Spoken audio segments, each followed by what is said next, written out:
यार आज मैं आपको एक ऐसे आदमी की कहानी बताने जा रहा हूं जिसके पास ना कोई चुनावी पद था, ना कोई डिग्री, ना कोई सेना, फिर भी वो दुनिया के सबसे ताकतवर लोगों को कंट्रोल करता था। उसके पास अमेरिका के राष्ट्रपति के राज, ब्रिटेन के राज घराने की कमजोरियां, अरबपति लोगों की गंदी सच्चाइयां। और जब यह आदमी बोलने वाला था तो 10 अगस्त 2019 को न्यूयॉर्क की एक हाई सिक्योरिटी जेल में वो अचानक मर गया।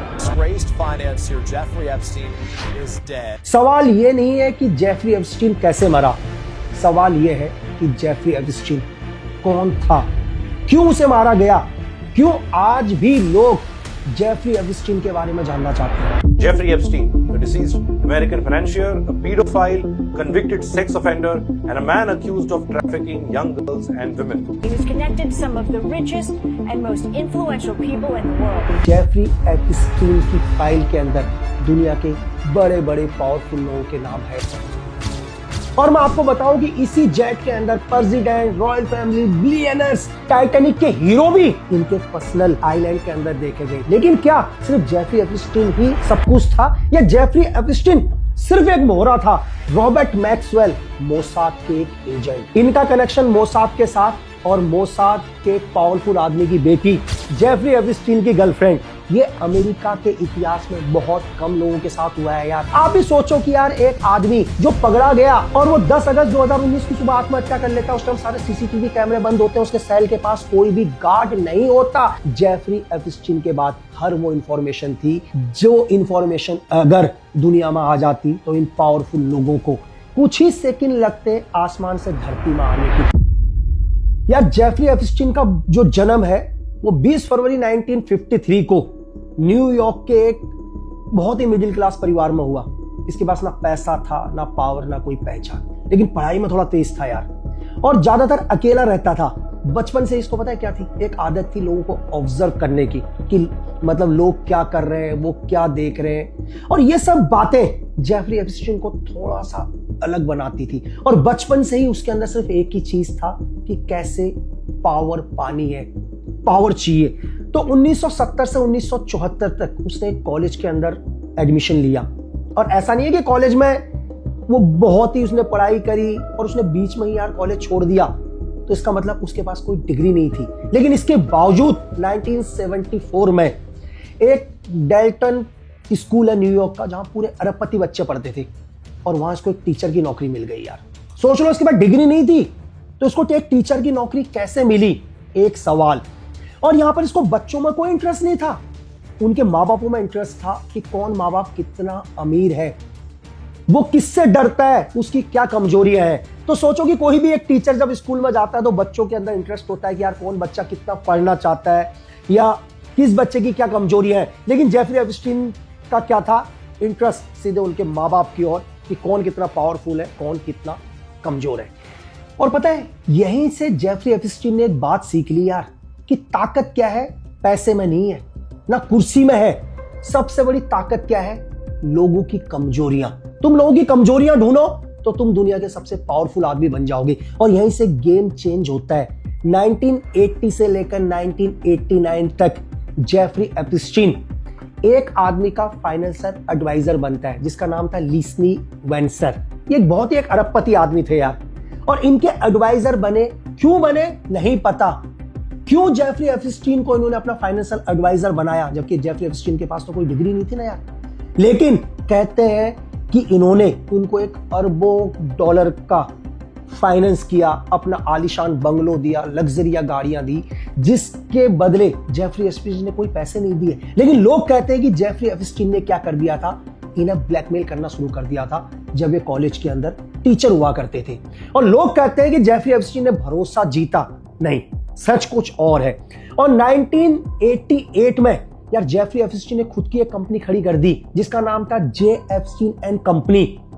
ये लोगों को कहता था, मतलब बिलियनियर्स के लिए काम करता है, क्या काम करता है नहीं पता, लेकिन दुनिया की नजरों में क्या करता था, ये उनका पैसा इन्वेस्ट करता था। लेकिन सोचने वाली बात है कि जेफरी एप्स्टीन के पास ऐसी कोई डिग्री नहीं थी कि लोग अपना पैसा इन्वेस्ट करें। तो बहुत सारे इंटेलिजेंस लोग कहते हैं या उनकी रिपोर्ट कहती है कि जेफरी एप्स्टीन क्या करता था, उन्हें ब्लैकमेल करता था। और 1988 के अंदर इसने एक बोइंग खरीदा 727 और इसके बाद जेफरी एप्स्टीन ने अपना एक प्राइवेट जेट भी खरीद लिया भाई, जिसका नाम था लोइता एक्सप्रेस। इतना पैसा उसके पास कहां से आया? और मैं आपको बताऊं कि इसी जेट के अंदर प्रेसिडेंट, रॉयल फैमिली, बिलियनर्स, बड़े बड़े हॉलीवुड के स्टार, एक नाम अगर आपने फिल्म देखी हो टाइटैनिक, टाइटैनिक के हीरो भी इनके प्राइवेट जेट में देखे गए, इनके पर्सनल आइलैंड के अंदर देखे गए। बिल्कुल सही यार, इन्होंने आगे चल के 2 आइलैंड भी खरीदे।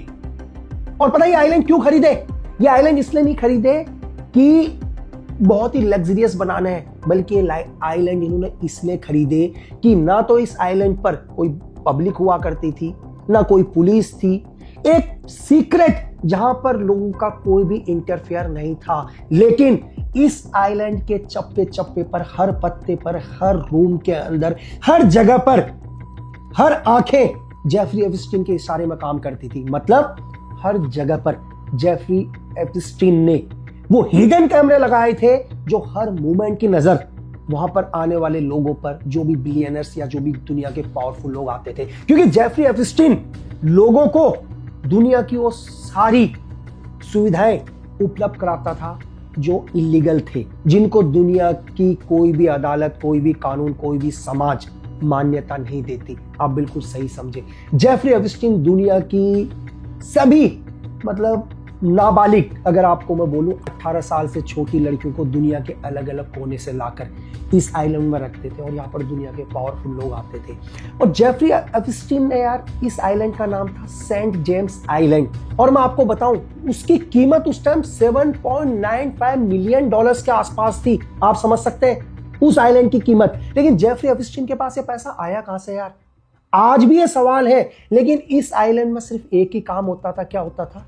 ओनली माइनर या नाबालिग बच्चों के साथ जबरदस्ती, रेप्स, शोषण और दुनिया के पावरफुल लोग। मैंने आपसे बोला कि जेफरी एप्स्टीन की फाइल के अंदर दुनिया के बड़े बड़े पावरफुल लोगों के नाम है यार। और आपको पता है इन लड़कियों को काम कैसे दिया जाता था?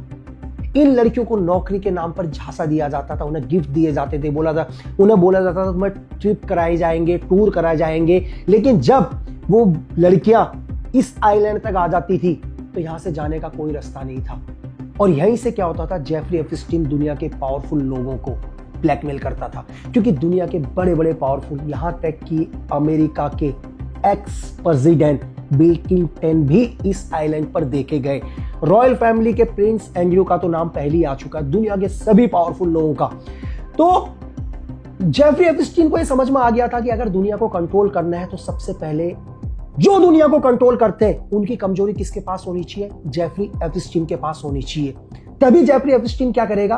दुनिया को कंट्रोल कर पाएगा। लेकिन क्या सिर्फ जेफरी एप्स्टीन ही सब कुछ था या जेफरी एप्स्टीन सिर्फ एक मोहरा था? ये सबसे बड़ा सवाल। और ऐसा नहीं है कि जेफरी एप्स्टीन इस पूरे इलीगल चाइल्ड ट्रैफिकिंग के अंदर अकेला था। उसकी एक पार्टनर थी जी मैक्सवेल। ये मैक्सवेल के पिताजी कौन थे, इस पर हम बाद में आएंगे।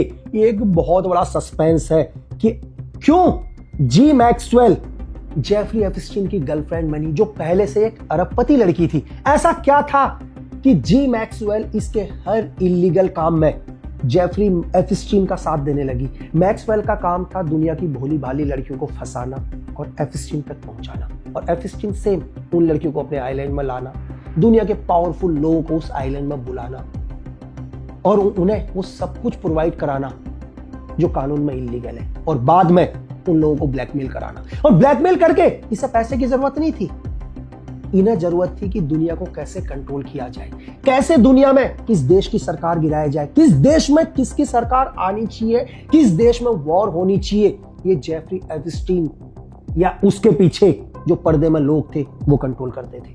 और जो जी मैक्सवेल के जो पिताजी थे उनका नाम था Robert Maxwell. Robert Maxwell Mossad के एक एजेंट, एक ऑफिसर जो इजराइल के लिए काम करते थे। आप कनेक्शन बिल्कुल सही समझे, यानी कि इनका कनेक्शन मोसाद के साथ, और मोसाद के एक पावरफुल आदमी की बेटी जेफरी एप्स्टीन की गर्लफ्रेंड। और आपको पता है कि 1991 के अंदर रॉबर्ट मैक्सवेल की हत्या हो गई। आज भी जो मोसाद अपने हर एजेंट की मौत के बारे में पता लगा लेती है, लेकिन आज भी रॉबर्ट मैक्सवेल की मौत के बारे में दुनिया को पता ही नहीं चला। कहीं ऐसा तो नहीं है कि मोसाद ने ही अपने एक एजेंट को मरवा दिया, क्योंकि उन एजेंटों को लगा कि दुनिया की सबसे बड़ी ताकत है इंफॉर्मेशन, ब्लैकमेलिंग, जो खुद अब उनकी बेटी के थ्रू उनके पास आती थी और वो खुद पावर चाहते थे। इसलिए 1991 के अंदर लोग कहते हैं कि मोसाद ने ही रॉबर्ट मैक्सवेल को मरवा दिया, इसलिए आज भी इनकी मौत की गुत्थी नहीं सुलझी।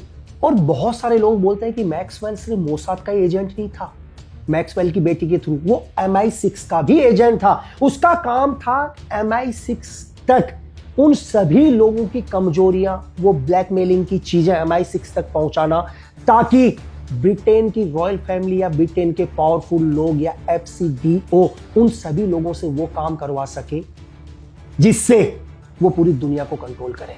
तभी क्या होता है, 2006 के अंदर एक पालम बीच पुलिस स्टेशन के अंदर एक लड़की एक रिपोर्ट लिखाने आती है, 14 साल की लड़की, और वो पहली बार बोलती है कि उससे जेफरी एप्स्टीन ने अपने घर पर बुलाया और जबरदस्ती उसके साथ क्या किया, रेप किया और दुनिया के पावरफुल लोगों के सामने उसको डाला। यार ये सुनते ही पालम बीच की पुलिस स्टेशन शॉक कि भाई जेफरी एप्स्टीन दुनिया का पावरफुल आदमी और एक लड़की क्या बोल रही है। और जब पालम बीच पुलिस इन्वेस्टिगेशन करने लगी तो कम से कम 40 से ज्यादा लड़कियां और सामने आई जिनकी एज 18 साल से कम थी, और जेफरी एप्स्टीन को तब पहली बार अरेस्ट किया गया। और जब जेफरी एप्स्टीन अरेस्ट हुआ तो पूरे यूरोप के अंदर एक भूचाल आ गया यार। In New York have arrested wealthy financier and one-time friend to U.S. presidents Jeffrey Epstein on sex trafficking charges. Enforcement officials say Jeffrey Epstein abused dozens of girls, some as young as 14. 30 जून 2008 को जब Jeffrey Epstein को police ने arrest किया तो हर newspaper की heading Jeffrey Epstein के लिए, और यहां से जितना परेशान जेफरी एप्स्टीन था उससे ज्यादा परेशान कोई और था, और वो कौन थे, दुनिया के पावरफुल लोग जिनके बारे में जेफरी एप्स्टीन के बाद हर वो इंफॉर्मेशन थी जो इंफॉर्मेशन अगर दुनिया में आ जाती तो इन पावरफुल लोगों को कुछ ही सेकंड लगते आसमान से धरती में आने की, क्योंकि ये दुनिया के पावरफुल लोग पूरी दुनिया को कंट्रोल करते थे और आम जनता इनको मसीहा समझती थी। लेकिन सिर्फ जेफरी एप्स्टीन जानता था इन लोगों की सच्चाई। ये लोग जानते थे अगर जेफरी एप्स्टीन को पुलिस ने इन्वेस्टिगेट किया या प्रेशर आया तो जेफरी एप्स्टीन क्या करेगा, उन हर आदमियों का नाम ले लेगा। और आपको पता है कि जेफरी एप्स्टीन को इस केस में सजा हुई, वो भी सिर्फ 13 महीने की सजा, और 13 महीने के बाद वो जेल से बाहर आ गए। और ऐसा नहीं है कि सिर्फ 13 महीने के बाद ये जेल से बाहर आए, 13 महीने के अंदर वो कई बार जेल से बाहर आए यार। बिल्कुल सही, आप करिए यार, एक आदमी जेल के अंदर, उसके ऊपर इतने गंभीर आरोप कि नाबालिग लड़कियों का अपहरण करना, जबरदस्ती उनको सेक्स ट्रैफिकिंग में डालना, उसके बाद भी सिर्फ 13 साल की सजा। यही एक बड़ी चीज है जो दुनिया को जानना चाहिए। पता है, जैसे जेफरी एप्स्टीन को पुलिस ने अरेस्ट किया तो भूचाल आया दुनिया में, और तब पहली बार NPA यानी कि नॉन प्रोसिक्यूशन एग्रीमेंट, मेरी बात समझ रहे हैं, ये अमेरिका के इतिहास में बहुत कम लोगों के साथ हुआ है यार।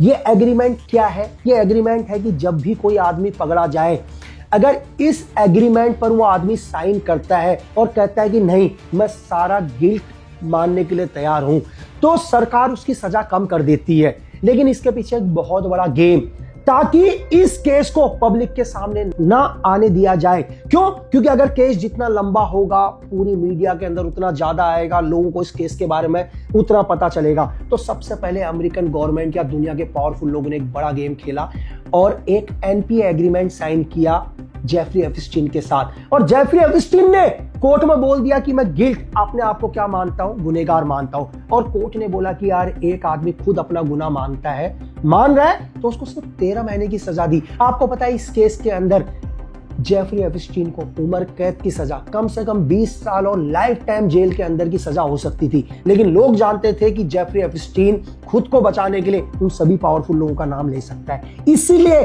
NPA एग्रीमेंट साइन किया गया। लेकिन क्या होता है, 2017 के आसपास एक हॉलीवुड की एक्ट्रेस उसने पहली बार कैमरे के आगे एक ब्लेम लगाया, मीटू। आपने मीटू बहुत सुना होगा यार, ये अमेरिका में ही नहीं, इंडिया में भी भूचाल आ गया था। हिंदुस्तान में भी बहुत बड़े सेलिब्रिटी, दुनिया भर के बड़े बड़े लोगों का नाम मीटू के अंदर आया था। बॉलीवुड के बहुत बड़े स्टार, शायद मैं आपको बोलूं कि एक तो ऐसा शो था कि हिंदुस्तान के एक सिंगर है अन्नू मलिक, उन्हें तो जज से भी हटना पड़ा यार। मीटू में इंडिया का भी बहुत नाम आया था, हर जगह मीटू मीटू चल रहा था, यूएस में भी मीटू चल रहा था। तो इसको वर्ल्ड की मीडिया ने कवर किया मीटू। जैसे ही मीटू स्टार्ट हुआ तो जेफरी एप्स्टीन के लिए समय सबसे बुरा था यार। तो जेफरी एप्स्टीन की सारी पिछली फाइल अभी क्या हो गई, आगे आके खुलने लगी। और उसी टाइम एक लड़की ने कैमरे के आगे आकर बताया कि कैसे 14 साल की जब वो थी तो जेफरी एप्स्टीन ने उसे जबरदस्ती रॉयल फैमिली प्रिंस एंड्रयू के सामने डाला यार। और जब वो लड़की आई तो ये सोचो कि दुनिया भर से 500 से ज्यादा लड़कियां जेफरी एप्स्टीन के अगेंस्ट आई। और जब मीडिया का इतना ज्यादा प्रेशर हुआ तो 6 जुलाई 2019 को एयरपोर्ट से जेफरी एप्स्टीन को दोबारा गिरफ्तार कर लिया गया यार, सेक्स ट्रैफिक और माइनर के केस में। और जेफरी एप्स्टीन को क्या किया, जेल डाला गया। सभी लोगों को पता था कि जेफरी एप्स्टीन टूट चुका है यार, अब वो सच बोलेगा और वो सबको एक्सपोज कर देगा। तो आप समझ रहे हैं कि 10 अगस्त 2019 को जेफरी एप्स्टीन की हत्या हो जाती है। Praised financier Jeffrey Epstein is dead. Epstein took his own life while he was behind bars facing charges of sex trafficking. और पूरी दुनिया के अंदर यह बोला जाता है कि जेफरी एप्स्टीन ने क्या कर दिया, आत्महत्या कर लिया। आप भी सोचो कि यार एक आदमी जो पकड़ा गया और वो 10 अगस्त 2019 की सुबह आत्महत्या कर लेता, उस टाइम सारे सीसीटीवी कैमरे बंद होते हैं, उसके सेल के पास कोई भी गार्ड नहीं होता। और आपको पता है जब उसका पोस्टमार्टम हुआ तो उसके शरीर की कई हड्डियां टूटी हुई थी यार। और इससे पहले 20 जुलाई को भी जेफरी एप्स्टीन के ऊपर एक हमला हुआ। तो ये सेकंड अटेम्प्ट था जेफरी एप्स्टीन के ऊपर, लेकिन इसको क्या कर दिया गया, सिर्फ एक आत्महत्या का नाम नहीं लिया गया और पूरी दुनिया को यह दिखा गया कि जेफरी एप्स्टीन ने क्या कर दी, आत्महत्या कर ली। क्योंकि लोगों को पता था कि अब अगर जेफरी एप्स्टीन बोलेगा तो दुनिया के सारे पावरफुल लोग सामने आ जाएंगे, बेनकाब हो जाएंगे। तो इसलिए बड़ी खामोशी से दुनिया के उस आवाज को हमेशा के लिए बंद कर दिया गया जो दुनिया के अंदर एक बड़ा भूचाल ला सकता था। अब सवाल यह है कि कौन कौन था जो आज भी बचा हुआ है।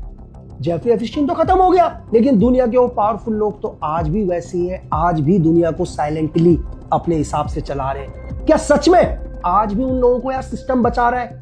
अब कुछ एक बातें जो लोगों को हमेशा सोचनी चाहिए कि MI6 मोसाद का नाम क्यों जुड़ रहा है इसके साथ, कौन बड़े बड़े लोग हैं, ये इंपॉर्टेंट चीज है। सबसे पहले मैंने आपको बताया कि जेफरी एप्स्टीन की जो गर्लफ्रेंड थी वो मोसाद के एक बहुत बड़े एजेंट की बेटी थी। तो जानबूझ के मोसाद ने क्या किया, मैक्सवेल को एप्स्टीन के साथ जोड़ा ताकि एप्स्टीन की हर चीज मोसाद तक पहुंचाए जा सके या मोसाद को इंफॉर्मेशन मिले और मोसाद अपने हिसाब से पूरी दुनिया को कंट्रोल करे। सेम रॉयल फैमिली के प्रिंस एंड्रयू के साथ क्या थे, जेफरी एप्स्टीन के कनेक्शन थे। और आपको पता है कि ब्रिटेन की रॉयल फैमिली ही पूरी MI6 को कंट्रोल करती है, FCD को कंट्रोल करती है। तो जेफरी एप्स्टीन के माध्यम से MI6 क्या कर रही थी, दुनिया के बड़े बड़े पावरफुल लोगों को कंट्रोल कर रही थी। इसलिए MI6 और मोसाद का नाम हमेशा जेफरी एप्स्टीन के साथ आता है, क्योंकि ये दोनों जेफरी एप्स्टीन के बहुत ही क्लोज थे। अगर आज भी दुनिया के अंदर कुछ पावरफुल लोगों का नाम है तो वो है ब्रिटेन की रॉयल फैमिली। और आपको पता है कि मोसाद ने दुनिया में बहुत ऑपरेशंस करे हैं, तो मोसाद को हर इंफॉर्मेशन कैसे मिली, तो लोग कहते हैं कि जेफरी एप्स्टीन ही वो माध्यम था जो दुनिया की बड़ी बड़ी इंफॉर्मेशन मोसाद तक देता था। इसमें बहुत बड़ी मीडिया मालिक भी रहे हैं, देश के बड़े बड़े इंडस्ट्री भी रहे हैं, जिनको जेफरी एप्स्टीन क्या करता था, ब्लैकमेल करता था। और तभी जब रॉबर्ट मैक्सवेल मोसाद के अगेंस्ट गए तो 1991 के अंदर एक रहस्यमय हालत में उनकी मौत हो जाती है। और आज भी ये फाइल कभी नहीं खुली। आज पूरी दुनिया के अंदर एप्स्टीन फाइल को लेके भूचाल आया हुआ है, लेकिन फिर भी वो पावरफुल नाम कभी दुनिया के सामने नहीं आएंगे जिनका नाम एप्स्टीन की फाइल के अंदर मौजूद है। लोगों का प्रेशर है, मीडिया का प्रेशर है, लेकिन फिर भी कुछ एक नाम दुनिया के सामने दिखाए गए, लेकिन वो पावरफुल नाम शायद ही कभी लोगों के सामने आएंगे और वो हमेशा इतिहास के पन्नों में क्या हो जाएंगे, बंद हो जाएंगे। तो मैं आपको आसान भाषा में ये कहना चाहूंगा कि जेफरी एप्स्टीन मोसाद MI6 के लिए काम करता था। MI6 या मोसाद या दुनिया की बड़ी बड़ी एजेंसी चाहे CIA हो, इनका काम है दुनिया की इंफॉर्मेशन को लेना। अब हर इंफॉर्मेशन से आप दुनिया को कंट्रोल नहीं कर सकते, लेकिन जब दुनिया के पावरफुल लोगों को आप ब्लैकमेल करोगे तो वो आपके इशारे में चलेंगे जैसे आप चाहते हो। क्योंकि जेफरी एप्स्टीन, मैंने आपको बोला कि दुनिया के पावरफुल लोगों को ब्लैकमेल करता था, और उनके पीछे कौन था? Mossad, MI6, CIA। तो जब भी किसी देश में गवर्नमेंट को गिराना हो, किसी देश में कोई नई सरकार लानी है, वॉर इंडस्ट्री से दुनिया में वॉर कराना हो, तो सारे के सारे पावरफुल लोग तो क्या थे? जेफरी एप्स्टीन के साथ थे। मतलब जेफरी एप्स्टीन को ब्लैकमेल करता था। तो ये बड़े बड़े देश, आप बहुत बार सुनते हैं कि CIA ने अकेले 69 देशों की सरकार गिरा दी। ब्रिटेन ने क्या कर दिया? पूरे यूरोप के अंदर वॉर करवा दिया। मोसाद ने क्या कर दिया? इन देशों के अंदर हमला कर दिया। और बड़े बड़े पावरफुल लोग, कोई भी देश कुछ नहीं बोलता। तो कोई भी देश कुछ क्यों नहीं बोलता? अब आप समझ गए कि उन देशों की पावरफुल लोगों की कुछ ऐसे सीक्रेट इन सभी देशों की एजेंसीज के पास होते हैं, और ये लोग चाहकर भी कुछ नहीं बोल पाते। तो वो सारे सीक्रेट्स को लाने वाला कौन था? Jeffrey Epstein. तो मैं आपसे आखिरी में एक ही चीज कहना चाहूंगा कि दुनिया के अंदर आज भी जेफरी एप्स्टीन जैसे बहुत से लोग हैं। MI6 या CIA या दुनिया के पावरफुल एजेंसी आज भी लोगों को ब्लैकमेल करते हैं। तो हमेशा जीवन में एक ही बात याद रखो कि सिर्फ आपके देश से बढ़कर आपके लिए कुछ नहीं है। जीवन के अंदर सिर्फ एक ही चीज याद रखो कि आप दुनिया में कहीं भी रहो, कहीं भी चले जाओ, हम एक हिंदुस्तानी है, ये कभी नहीं भूलना चाहिए। क्यों? क्योंकि देश प्रेम से बड़ा कोई धर्म नहीं।